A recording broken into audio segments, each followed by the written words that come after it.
Hello, and this is Echo Chernick, and you're listening to The Professional Artist on 1077 UPRN, simulcast on YouTube and Facebook.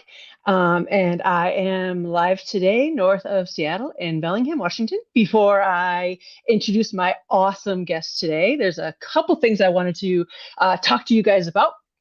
I do have an awesome guest today, though, and I'm really excited to talk to them.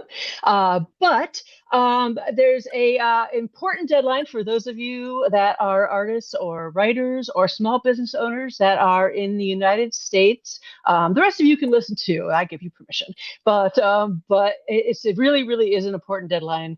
That is a new deadline that was voted in last year for business owners. It's called the BOI, Beneficial Ownership Information, and they put it in place to try to verify people's businesses. All you have to do is upload your picture of yourself and fill out a really simple form. And they're trying to decrease the number of people that are money laundering and basically make businesses more secure. Now, the reason this is really, really, really important for businesses and business owners is because they will charge you a $500 fine a day if you don't do it, starting January 13th. And I'm sure they won't tell you like the next day. They'll wait like 10 days, which is like $5,000, or 20 days, which is like $10,000. And, for artists, that's a really bad thing.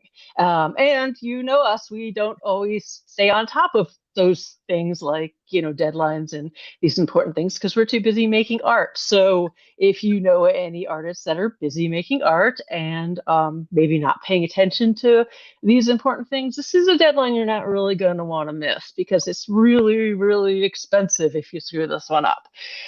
So it's called the BOI. Now, if you are a sole proprietorship, I believe you do not have to file it. Don't hold me to it. So double check just to make sure. But from what I researched, you don't have to file it because you're exempt from it. But if you're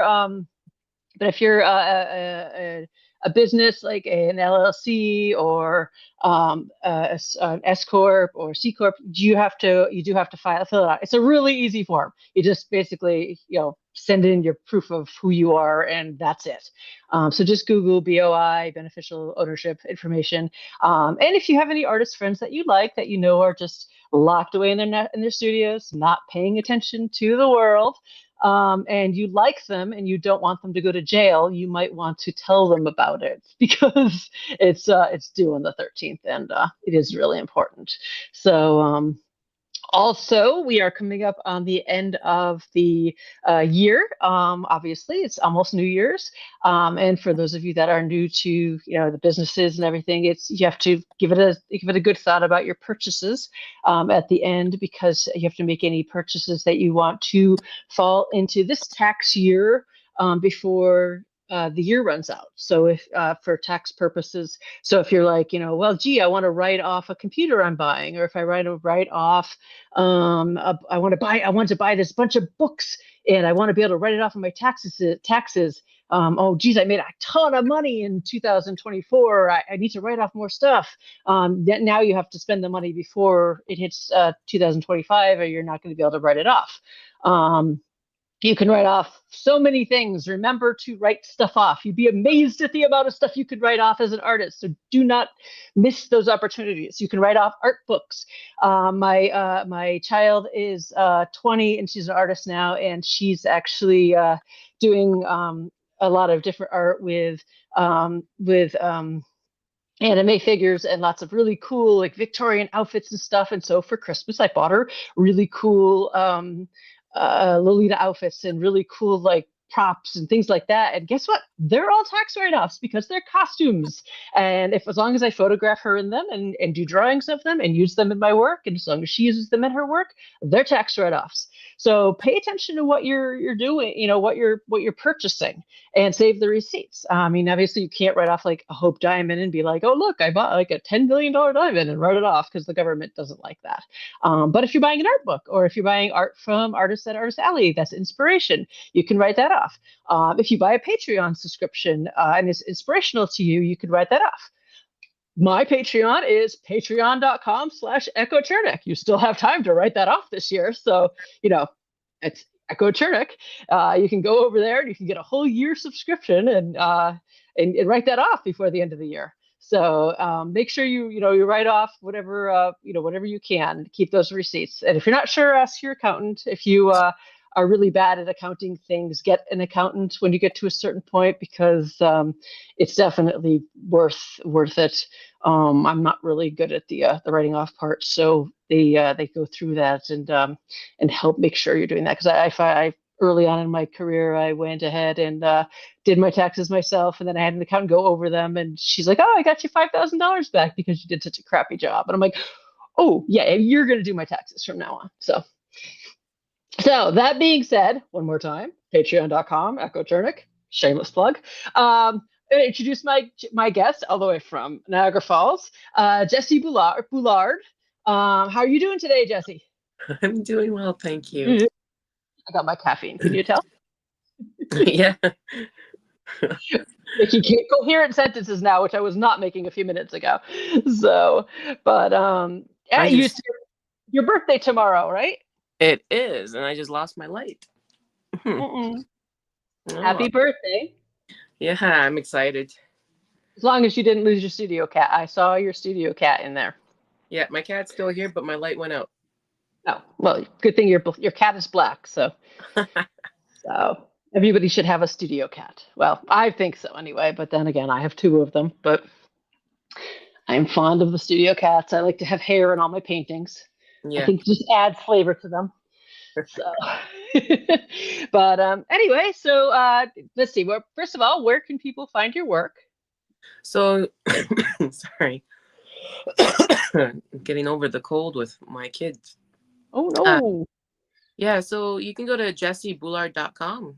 I see that scrolling across the link at the bottom, and if you're listening, it's Jessie, so IEJESSIE, Boulard, BOULARD.com. And you can see the work that I've been doing over the years, and link to my Instagrams and social media, Blue Sky. Awesome. And I love your line work. You do a lot of just awesome lines. How would you describe your artwork to people that aren't looking at it? Fluid. I love working with things that are organic, right? So I work primarily in black and white with inks and watercolor paper. I allow for a lot of mistakes to happen in the actual work itself. And then separately from the line work, I'll go and I'll do experiments with watercolor, gouache, acrylic, Conte, whatever, mud. I scan those and then I put them together in Photoshop. Do you have a hard time like letting the mistakes happen? I know that I'm like, I love happy accidents, and then I started working digitally for years, and now I'm trying to get back into working traditionally again. And when I have happy accidents happen, I keep refining them until I screw them up, and then I'm like, no, why did you screw up the happy accident? Echo, stop messing with the happy stuff.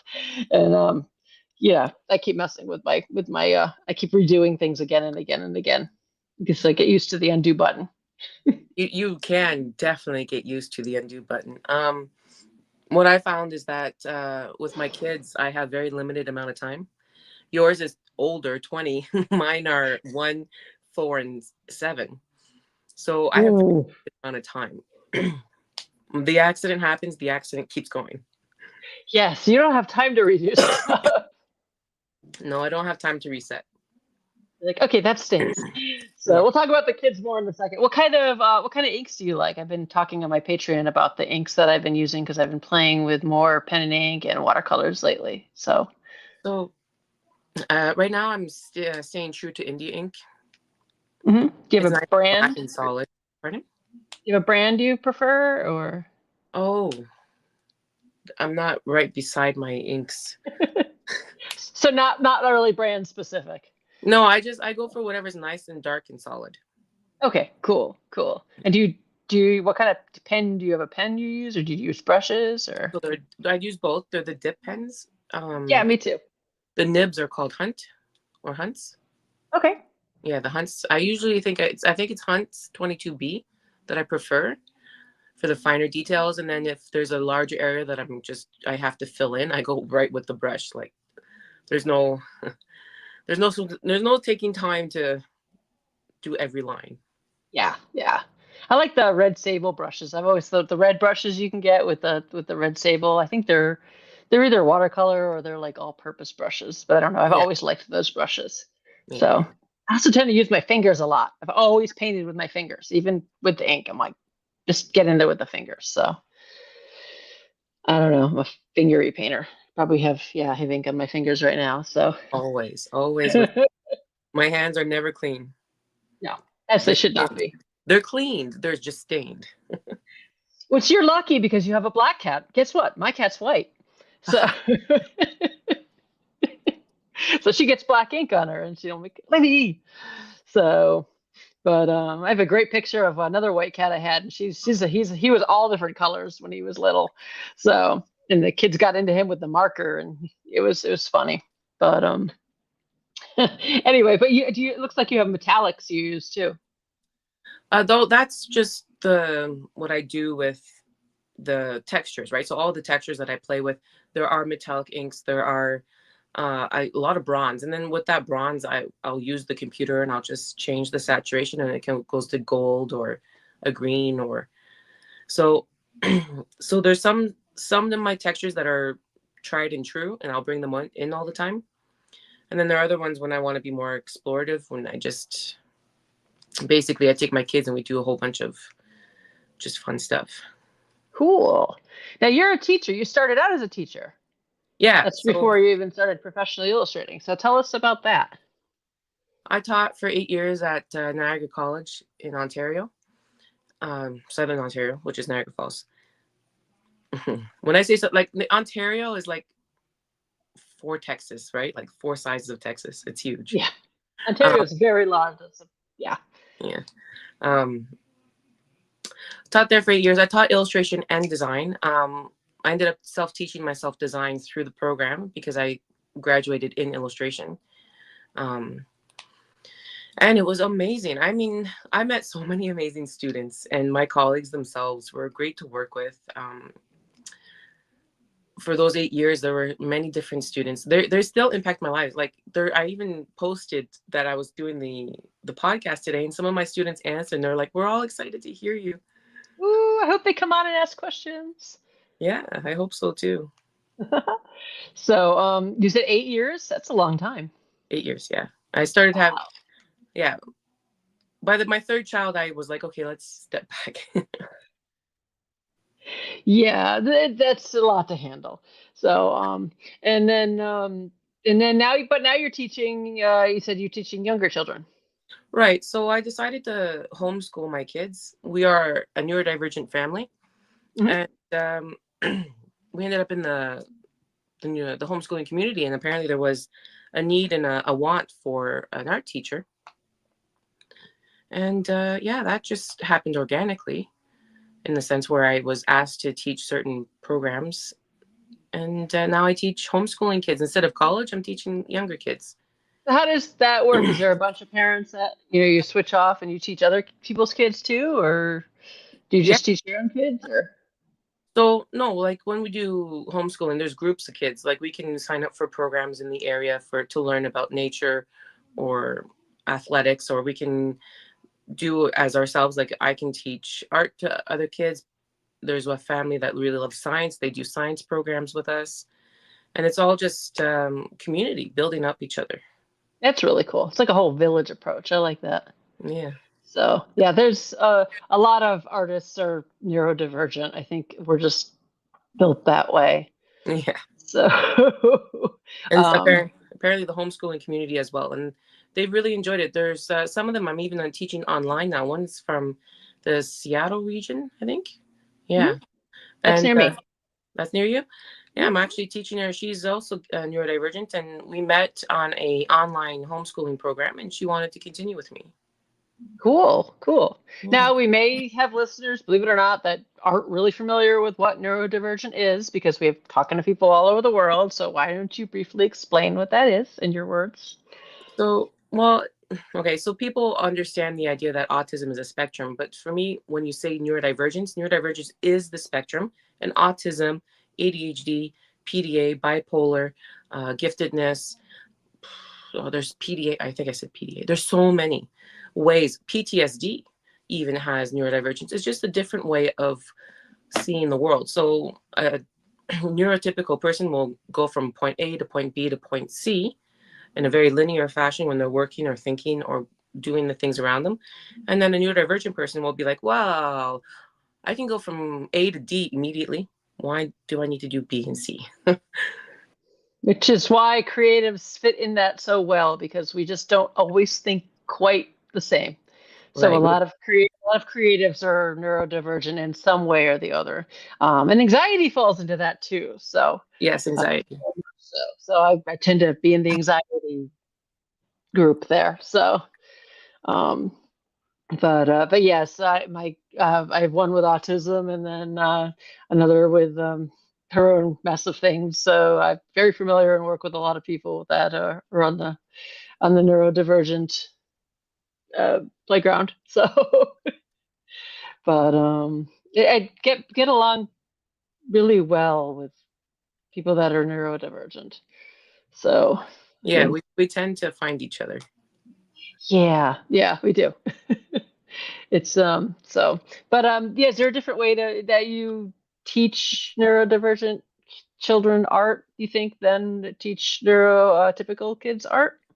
Well, the beautiful sorry, the beautiful thing about being a homeschooling family is that we don't need to grade. We don't. There's no comparison. There's no idea that if I'm drawing this flower in this specific manner, you have to copy it. I'm finding that a lot of the students are enjoying my time because I allow them to just draw as they are, be as they be.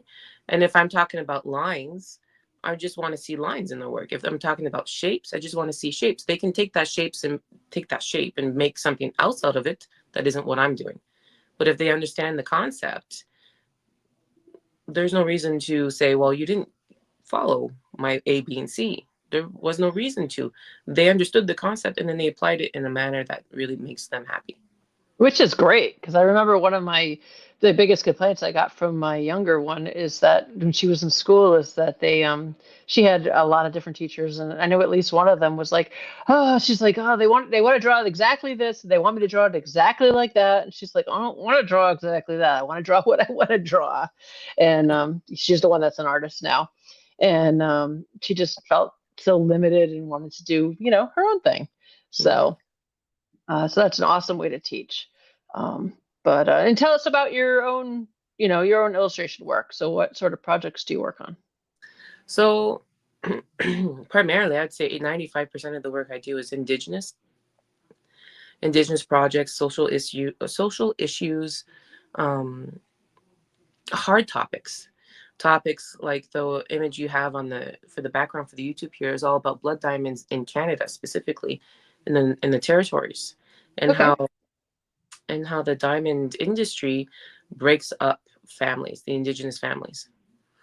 It was the same thing back when my grandfather was working for the uranium mines in Ontario. The mining company also destroyed, well, diamonds, uranium, any kind of mining. The mining companies have really destroyed that whole idea of home and how it was not a patriarch, but it was really two and two. You had your matriarch and you had your patriarch. But with the westernized way of working, you really take that part out of the family, and then you just break everything, right? Mm-hmm. The whole social structure of what it means to be Indigenous. So those types of issues, those types of illustrations are what I've been working with. There was another one where I did the idea where the children were taken away from their Indigenous families and put into homes of adoption of white families. And that was another about identity. So all of these social issues and all these very hard topics seems to be what that has been coming to me. And quite frankly, it's really eye-opening because I'm part of that. I'm an urban Indigenous and I don't have my full status because I'm mixed blood. And unless you live in Manitoba, Canada, you don't have that mixed blood status. Okay. So, what percentage do you have to be to get the... It's not necessarily percentage. So that's a Western idea that has to do with blood quantum. And blood quantum, quite frankly, is only for Indigenous horses and dogs. It's not Okay. used anywhere else. But the Sorry, idea I is, don't know much about. All I know is that when I went to what I like, all I know about it is that, forgive my ignorance. Like the first year I went to Pratt, I didn't know anything about this. Is that I met a student there, and he had explained to me that he was 1/16. I think it was Navajo, and so he was able to get like grants or loans because he was considered Native American because of he was 1/16. And I knew nothing about this at all. And so that I was like, okay, so that's how I learned about you to be a certain percentage and everything. And I was like, oh, so I'm kind of like learning this as I go. So I didn't know, I don't know anything about that. I don't know how it works in Canada at all. so So tell when me you about say it. mixed blood, Europeans came to Canada and United States, and mixed blood is kind of what you're saying with the percentages, but we don't really say percentage. We say mixed blood as in the sense that I actually have one culture, Anishinaabe, and I have another culture within, like I can be Mohawk and Algonquin and French European, and that would consider mixed blood, right? Uh-huh. Oh, cool. Okay. So I have multiple natives throughout my life from different tribes that were um, pretty much enfranchised into the Canadian society. So I had my status until things changed, and then I lost it.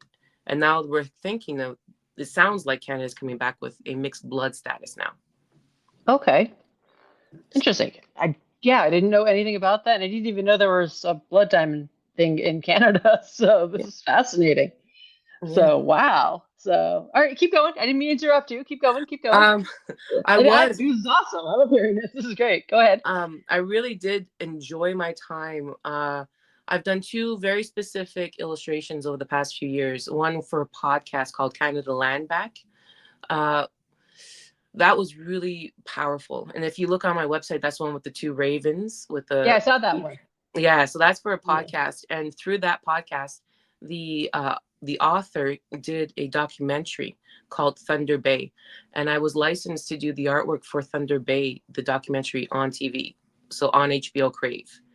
Oh, And that's that, so cool. yeah, so my artwork's on posters and then on the actual documentary, like at the end credits. And they wanted to do a whole opening sequence with it, but I don't think they had enough time, and there was too many layers, and it was difficult to do what they imagined, I think.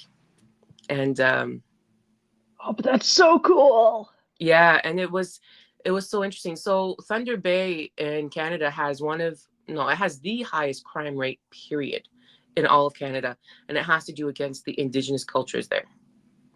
The Okay. the children that go missing, the people who are murdered, the bodies that are found are astronomical, and they're all Indigenous. Wow. There's a lot of racism and crime hate in northern Ontario and Quebec. Is that what the show's about? Yeah. Oh, and they used your poster in it. Yeah, Ooh. they used my poster. It was the best. I was pregnant. I had just fallen pregnant when I got that job with my third baby. I was so happy. That's so awesome.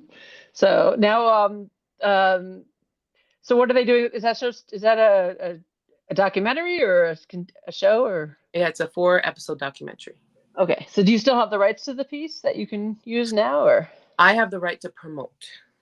Okay, just to promote. So, Yeah. oh, awesome. That's so cool. And So, I still own the original artwork I actually did for it. okay. Okay. And then, so what are they doing with the show, with the documentary? Did it go on, did it run already or and everything or? Yeah, I already ran. Yeah. So I think you could probably, because unless you're in Canada, I don't know how so it's called Crave TV in Canada, and that's where our HBO and all of our Canadian paid for programs come from. I think though, if you Google Thunder Bay, you might find options to watch it outside of Canada. That sounds familiar. I think I've seen an ad for it because we see some things about crimes against Indigenous peoples and we see things. We see, like we see ads and we see things, but it doesn't make it through as much as it should. Definitely, it doesn't make, but it is starting to get through, which is good. They're promoting it, but that sounds familiar, and it might have been that they were advertising that. So I'm gonna have to look that up and see. So I'm definitely going to have to watch that now. But it's definitely something there. Hopefully they'll push more. Well, with thinking that in mind, like with all that in mind, all of the work that I've done have been really important social issues and very severe topics almost. But there's this one job, and I'm going to say this, I'm going to manifest this job for myself because I just did a proposal. They did a call out. So it's a call out submission for poster artwork for Pollinator P2 to do about the pollinators of the United States. And so I did my submission, and I did the idea behind the Indigenous, where we do sweetgrass, where you braid and have that connection with the earth and that healing and that honesty. Mm-hmm. And I put the 7 grandfathers in there in the sense that you want to have that the courage, the love, all of that information in there. So it's 7 different animals that are all pollinators to the North America, and then 7 very sacred plants that associate with them and with the Indigenous, and it's all in a braid type thing. I'm going to put it out there. They told me by the end of December I would find out. Tomorrow's my birthday. Monday, Tuesday's the end of December. So let's get that job. Tomorrow's your birthday. We're gonna manifest that right now. Everybody, give those thoughts. We're gonna do this. Oh, good thoughts. Good thoughts. Right, and it's a great subject. It's an uplifting subject, and I'm hopeful for that. Right. Oh, Athena just posted the link for us. crave.ca/en/tv-shows Thunder Bay. Thunder-Bay. So thank you. Yay. So yes, so it can be found. So yay. Woo! I just posted it up so you can see it on the screen here. So, but wow, that's just fascinating. So what are you going to do? Well, first of all, you're going to get this job, obviously. We're going to manifest that, and so, and you're going to keep doing more of this type work, I hope. I love it. There's nothing I don't want to do. Yeah. So definitely, that sounds like you found a definite niche.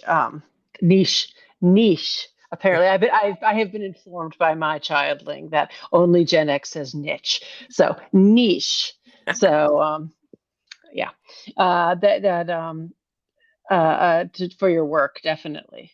But that's great, and it's a little bit of a drawback because I find that I'm having trouble getting a constant flow of clients. I would love to do, if social issues is my illustration type niche, then cool. I would love it. It just doesn't have to always be Indigenous. I would love to have more options. I think though right now everybody's having a problem finding a constant flow of clients. Things have been really this year. This past year has not been fantastic for anybody I've talked to. Everybody's been really, really down. 2025 is going to be amazing. We're manifesting that right now. It's going to be just, it's going to be crazy. It's going to be all on. We're going to be just so busy. It's going to be awesome. But this last year, we're just not going to talk about 2024. I had so many hopes because 24 is my favorite number. And I was all like, 2024 is going to be great. And it was just like, what the hell happened?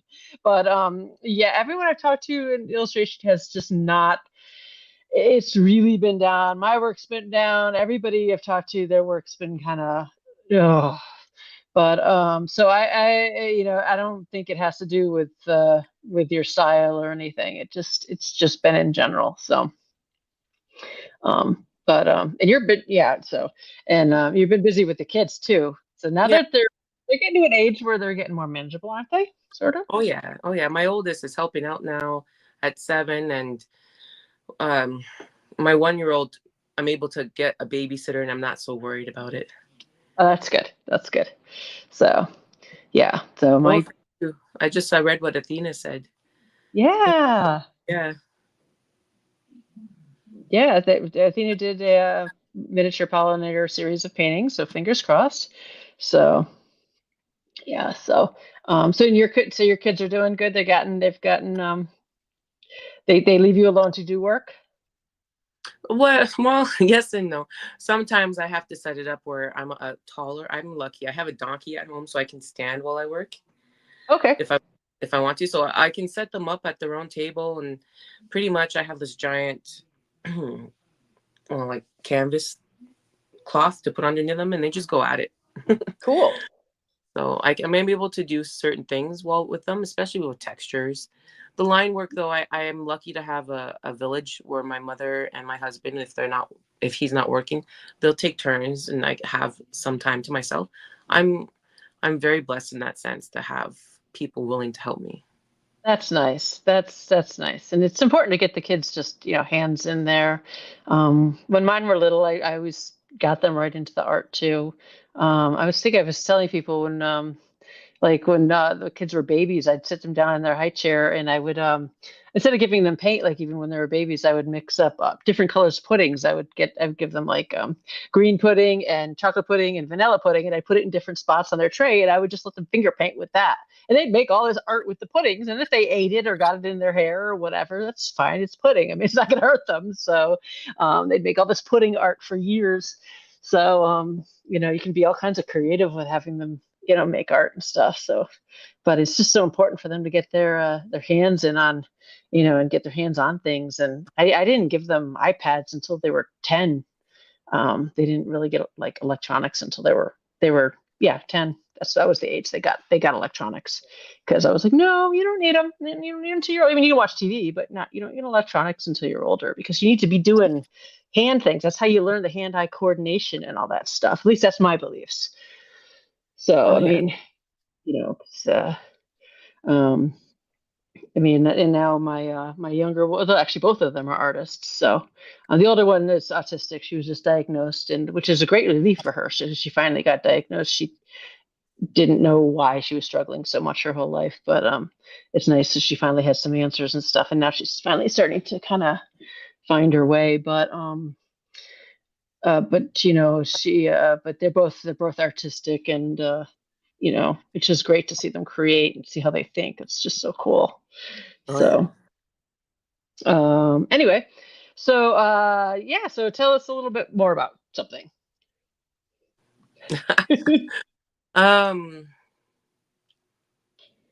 AI, what are your thoughts on AI? Let's just get that out of the way right now. Oh, no, I'm not no. I am very, very much not impressed. I've lost friends over it. I'm like, no. AI is meant to, if we go forward with AI is meant to make our lives easier, not to steal or even mimic. What I really do believe is that if you continue, especially with the schools, in Canada, they're allowing AI, chat, whatever, to actually help them write their homework now. It's an They're actual allowing it? Yes. And so what I feel very strongly is that AI takes the best and the worst and it makes everything mediocre. Yeah. Everything's mediocre. Nothing's amazing, nothing's bad, but nothing is quite right either. And if you're going to learn how to be mediocre, you'll never have the ability to push yourself further. And no, I'm not for it in any way, shape, or form. And I'm happy I'm clean.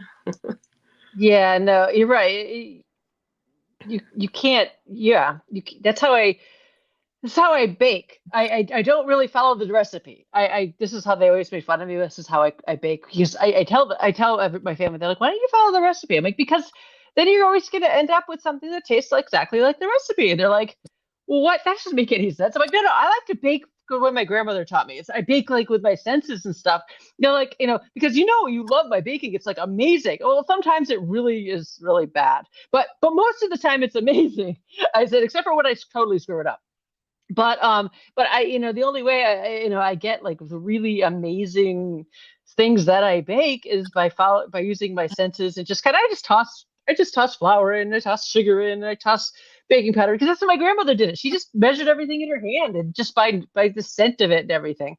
And so that's how I do it. And I literally, my friend stood there while I was making a pumpkin pie, and I put it in the oven, and I frowned, and I opened up the oven door, and I just threw a handful of like cinnamon on top of it, and cinnamon sugar on top of it, and then I shut it. She's like, "What the hell did you just do?" And I'm like, "It just needed that." And he's like, "How did you know that?" And I'm like, it just did." And he's like, "Well, why would you put it? But it's in the oven already." And I'm like, "But it just did it." I'm like, "You're not going to get like awesome and excellent and above if you follow the recipe." I'm like, I mean, I might totally fuck it up, and it might be just absolutely horrid, but chances are it's going to be fucking amazing, you know? So, But you just explained it right there in essence, is that you are willing to not only trust your own instincts, you're willing to make the mistakes and make the horrible baking to know what amazing baking tastes like.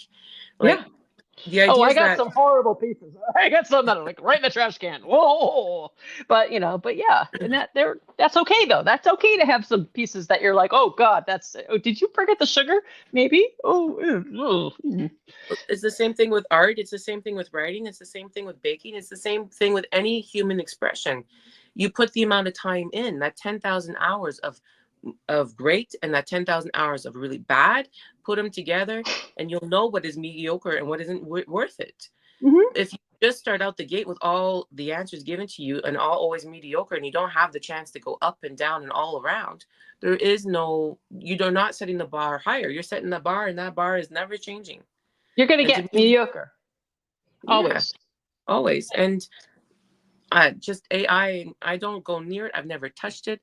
I'm bilingual and neurodivergent, and I learned how to write. I learned how to read in 2 different languages, and I still make mistakes when I write. I still make spelling errors. I still make grammar errors, but I'm still able to move forward, and it's still better than what Chat can, or Chap Chat. That GPT. Yes, the thingy can give me. The thingy.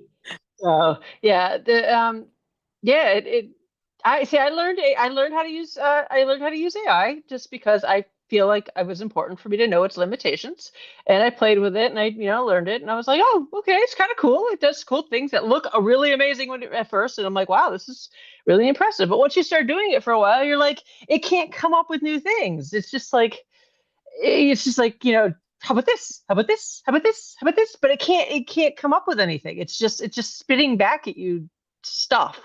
And I'm like, you can't actually solve the problem. It can't come up with anything new. It's just literally just throwing stuff back at you, and it's not able to actually come up with anything new. As shiny as it looks, it's just shining up shit and showing it back at you. And it's some pretty beautiful stuff it shows back at you. It looks beautiful, which is the worst part about it. That is the most dangerous part, is it shows you some pretty beautiful stuff, but it's still just shiny shit.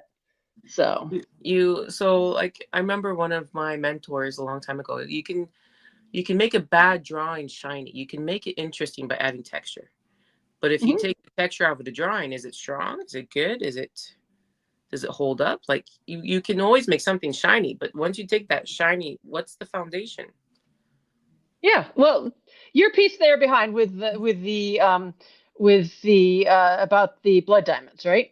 I mean, it's not just a pretty piece. It has thought behind it. You have symbolism behind it. I mean, one of the faces is in the shiny light color. One is in the dark color, and you were talking about how it's causing a rift in families and stuff like that. I'm sure you have a lot of symbolism and things all in there that if you can go ahead and tell us about that. AI wouldn't be able to tell us about. AI would just be like, picture people there. It's not going to be able to make all those little choices of like, or you're like, oh, I put this line that goes right up her face, right up the middle, so it looks like a tear, and then it comes down into his face and it gets dark, where it merges into his face when it goes in there. And you do that you make all those little decisions as an artist on purpose, and AI cannot make those small decisions that make it art. That it's not capable of it because it can't think about those things. All it can do is be like, face this, face this, face this. It can't do the symbolism. It can't put anything in it beyond just shiny. Yeah. So the So research behind it, the blood diamond illustration specifically, that's an open pit mine. There are a lot of open pit mines in Canada. The Northwest Territories and the Yukon, that is basically your diamonds. Well, there are different reasons to have them. My grandfather, all of my uncles, majority of my cousins are all miners. And they were all indigenous. Indigenous people were always the people who were sent to the mines. So the idea is that by taking the family unit of the matriarch and the patriarch and separating them, like the males the husbands are sent out for weeks and weeks, if not months on time. That was my grandfather.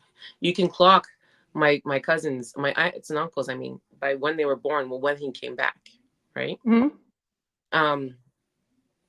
So the idea is that all those circles, that is an open pit mine. If you see the scar from above, Google it, open pit mine. You'll see all of that scarring across the earth.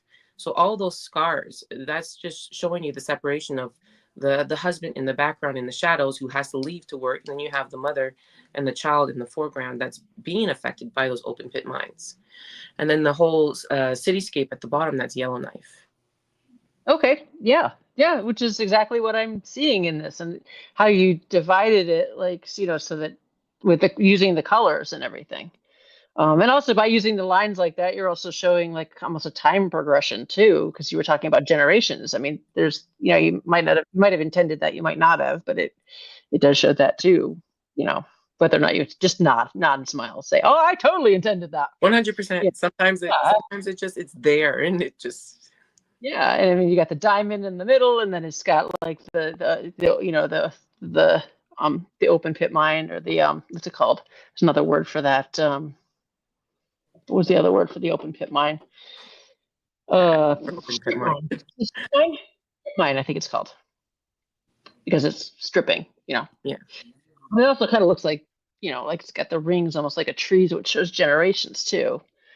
Even though that's not your intent, it still does have that sort of radiating outward thing, which is, but again, AI can't think of those things. It's just going to do pictures, it can't do the symbolism. It can't, so that's the human element.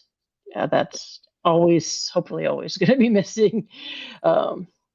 So, but yeah.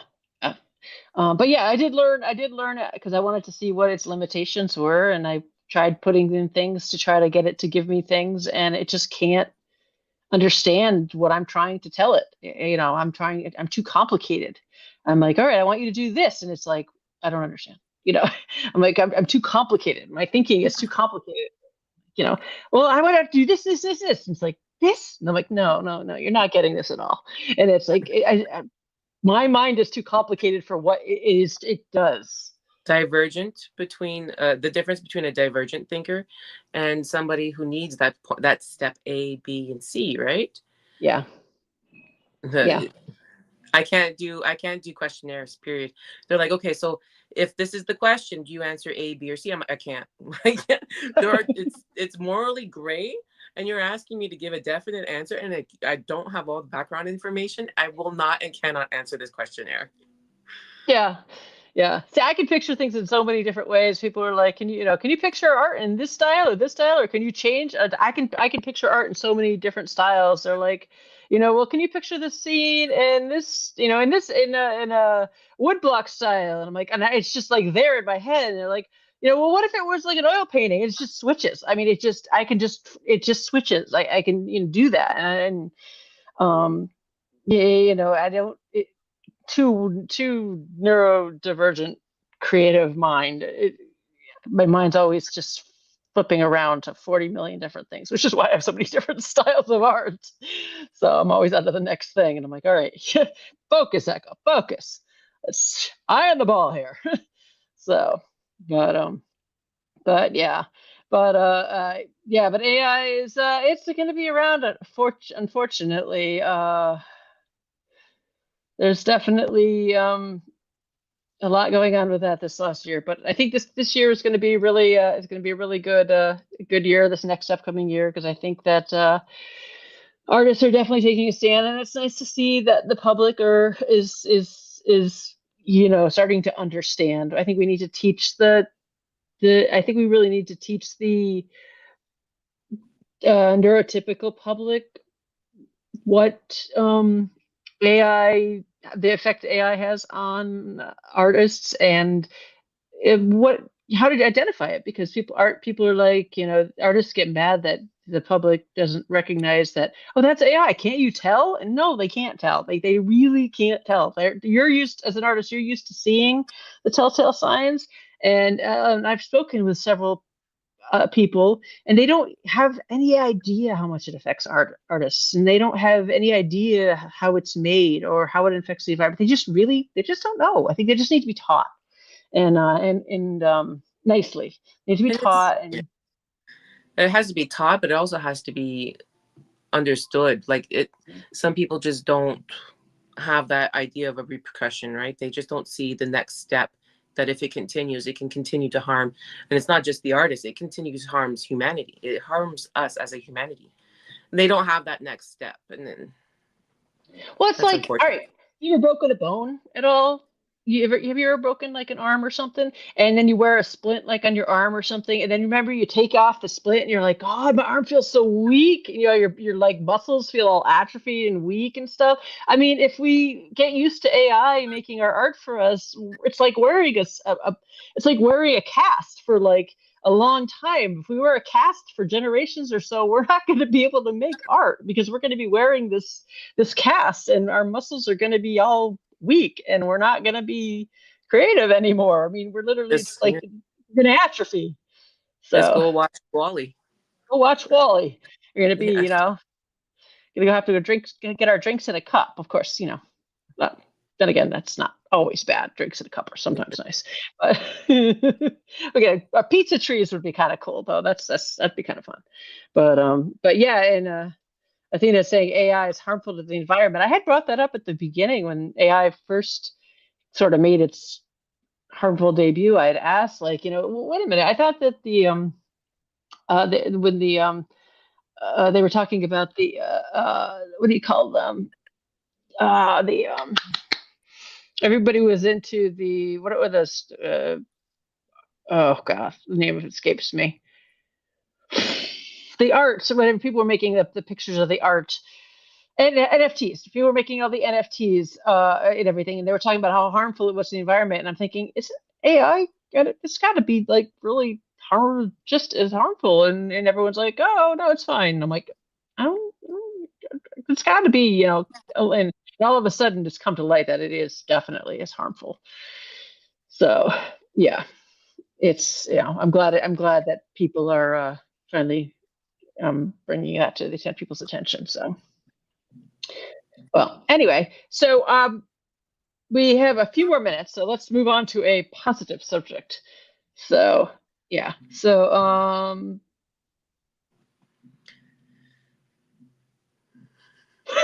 something good, something positive. Something positive. So, do you want to do any shows? Are you going to do any traveling with your kids at all? Oh yeah, we are an outdoor family. Here's my cat. This is Solstice. Say hi, I see Solstice. you. Hi, Solstice. Hi, Solstice. Um, so yeah, we are a nature-based family.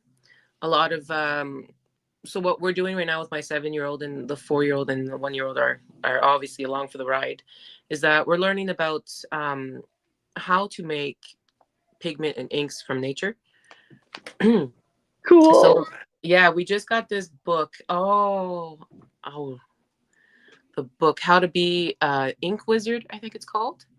It's a Canadian artist from Toronto who did this book, and it's all in each page. It's like different recipes. Go find spinach. Go in your, like, there's the kitchen inks, and then there's the outdoor inks. Maybe And, Athena will look it up for us and put the link yeah, up there. hopefully Athena. I think it's called How to Be an Ink Wizard. Okay. We just got that book for Christmas, and so we are very excited to go out hunting in nature to find all of the um, just the anything that can make. We have walnuts. We have a lot of walnut trees around here. So Okay. our first order of business is go make walnut ink. Oh, cool. Walnut's great whenever you get dings in your furniture. My grandmother always taught me how to, fix the furniture with walnuts. They had Oh, a lot of, my yeah. yellow. I have a banana yellow couch that is no longer banana yellow. Uh, my middle child, when he was around a year and a half, I was working. No, he would have been 3, 2.5. Well, I'm trying to think. No, she was born when he was 3 years old, so he would have been 2. He would have been 2, and he got his hands in the ink. He woke up in the middle of the night while I was working. I was like 11 o'clock at night while I'm doing the poster artwork for Thunder Bay, and I went to the washroom. He comes up and I come back from the washroom, and I just have 2-year-old handprints and India ink all over my banana couch. Oh, you're gonna treasure that forever. Yeah, my couch isn't going anywhere. No. Eventually, you'd have to take the upholstery off of it and make an outfit out of it, you know. All right, here we go. Here's our link for this. Looks like this is possibly the link for the book. Maybe. I posted it. So thank you, Athena. Yes, thank Sorry you. for the Amazon link. Support your local bookstores. She gave us an Amazon link, but at least it gives us the name of the book. So, but about making your own ink. So you guys are making your own ink? Yeah, so we're starting to do all those little potions in the kitchen. Like, we got like this whole cauldron type thing set up. He thinks he's doing magic. He does baking magic as well. He loves magic, right? My oldest, Yeah. the 7-year-old. So just like your baking stories, that's exactly what we're doing. We're having a free for all in the kitchens, and there's one mess after. You would think I don't clean my house. I clean my house. Just one new thing after another. Yeah. Babies don't keep.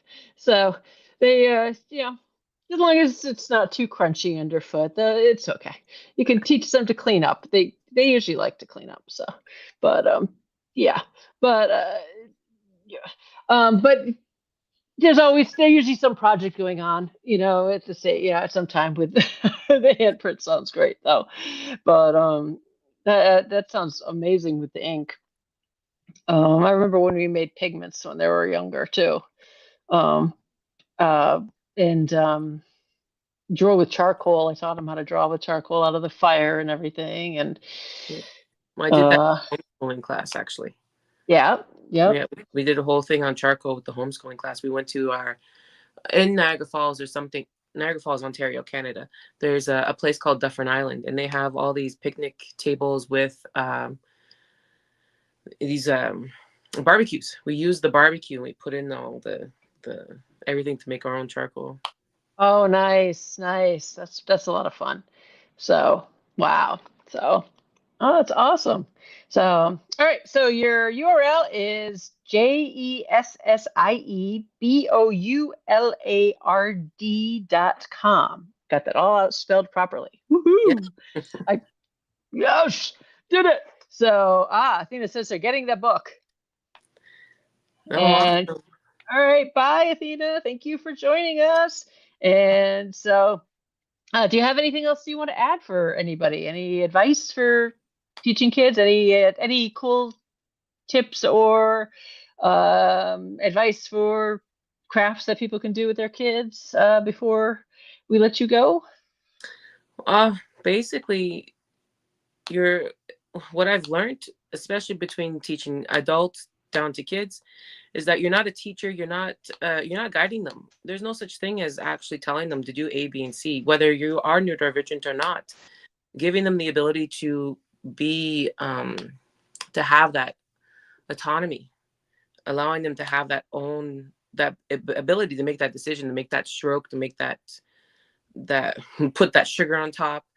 Giving them the ability to have confidence in their decisions is huge. And you can do that through art. You can do that through baking. You can do that with anything that allows them to say yes or no. You just say, what's the next step? What's your thought? Yeah. Give them choices. Choices are so important. Yeah. So, well, thank you for being on.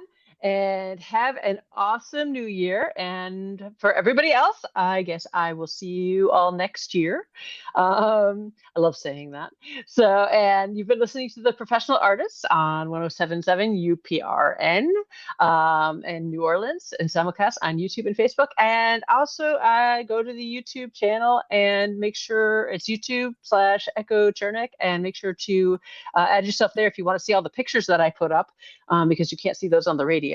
So, and bye, Paul. Thanks for joining us as well. Bye, Athena. Bye, everyone that joined us on the chat. So go over to YouTube and join us on the chat. And again, my Patreon is patreon.com/Echo Chernick, and JessieBoulard.com to go check out Jessie's work. And bye. See you guys next year. Bye.